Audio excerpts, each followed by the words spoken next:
As the saying goes, it's not what you do, but how you do it. There are plenty of people out there using bodyweight training, and they're getting very strong and building a good amount of muscle. And there are people who are doing it, and they're not getting anything. It's not the exercise that matters. It's how you do the exercise. So in the next few videos, I'll be talking to you about 10 ways you can modify and improve the basic movements so you build more strength and muscle. Today we're talking pull-ups. Okay? Number one, plan your workouts. One of the great things about bodyweight training, we can do it anytime, any place, anywhere. And as a result, people do it haphazardly. They just do when they feel like it or when they get a few moments or whatever. Plan your workouts just as if it's any other single workout. It's like, when are your pull-up days? Do my pull-ups on Tuesdays and Fridays. And I do them for this many reps or this many sets. And I don't leave it up to chance. I keep it in a log book, and I stick to the plan. I don't do 100 one day, and then a few days off, and then it's 10, and then I'm trying different types of pull-ups or whatever. Stick to the plan, build up that consistency, because that's the basis for everything else here. Number 2, range of motion. I mean, come on, guys. This is a big one where we all think, okay, we got, down to here. Oh, that's deep enough, and then we come back up. How much range of motion should you be using? All of it. Every single tiny millimeter that you can possibly go for. There's no such thing as low enough or high enough until you physically cannot go any lower or higher. Now, this doesn't mean go down to a dead hang and everything is relaxed and you're just hanging by your ligaments. Keep everything tight, but as far as your elbows go, your shoulder range of motion, every single little tiny bit you can get out of it will improve things greatly. Number 3, pause at the top and the bottom. Remember, the whole point of all of this is tension. Tension is what builds up the muscle. If this is a simple little way to avoid scams. Anytime you're like looking at a diet or a supplement or anything and building muscle, ask yourself, how does this improve my time under tension? Time under tension is everything. It is the only thing you should ever be concerned with when it comes to building your strength and muscle. If there's something out there that does not have an influence on your time and tension, it is completely 100% worthless. So, pausing at the top and the bottom will improve your time under tension. It will also allow you to dial in your tension to a much higher degree. Anyway, sorry, got a little off track. Speaking of tension, use proactive tension. I talk about that in my Chain Train PDF, which we're going to be getting into a little more here in a second. For the most part, people are doing almost all their exercises with a fraction of the muscular tension they can potentially put into the move.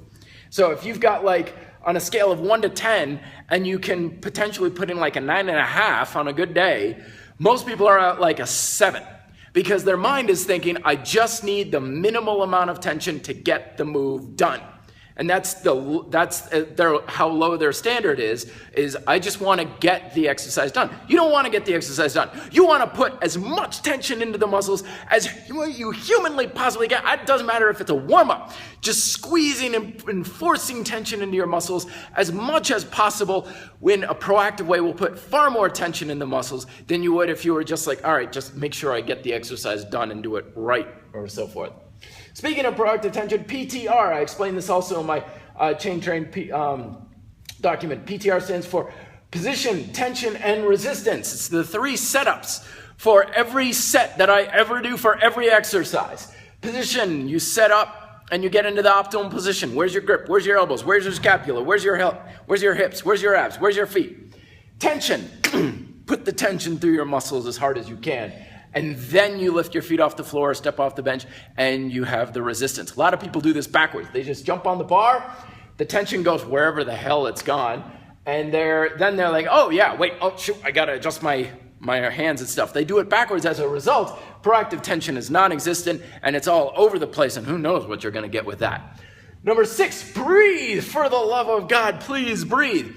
The thing is, your muscles are working really hard and they can only generate tension to the degree at which they can get rid of the waste product, which are a byproduct of your metabolism, carbon and hydrogen, and you need oxygen from your breath to get rid of it. If you're not breathing enough, you're not getting rid of that waste product, and it's going to slow you down. You're going to get tired a lot faster, but it's not muscular fatigue. It's just more of a systematic fatigue, so it's going to hold you back. Even though it feels like you're working really hard, it's not the hard work that really matters the most.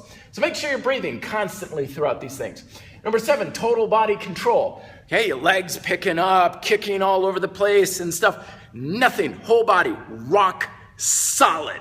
No movement at all except for at 2 joints, your elbow joint and your shoulder joint. Those are the only things that should be moving, and the whole body as a whole should be rock solid, moving in space. Requires a lot more work. Number 8, make sure your grip strength is pretty good. I came across a guy the other day. I overheard him saying, it's like, you have to have wraps on your hands because look at your lats. They're really big and strong and everything, but your forearm muscles are really, really small. So therefore, your grip will never be strong enough to hold you up long enough for your back to get a good workout. That's why you need wrist wraps. And kind of sitting there going oh, geez, I just want to shout out. No, it's because your grip is freaking weak. That's what's going on.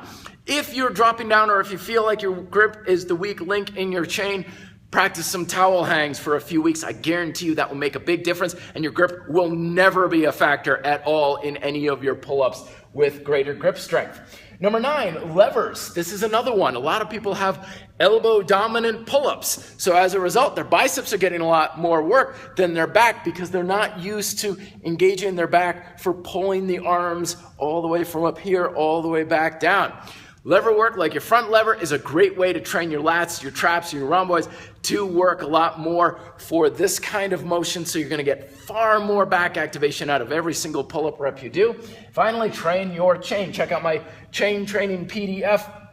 Make sure you do not have fragmented muscle tension. You do not want to feel like you've got tension in certain areas of your back, in certain areas of your arms. The biggest red warning sign that people tell me that they have fragmented muscle tension is when they're very focused on if you have different grips and widths and everything with your pull-ups, that's a radically different muscle activation. Like this is your back and this is your middle back and this is your biceps and this is...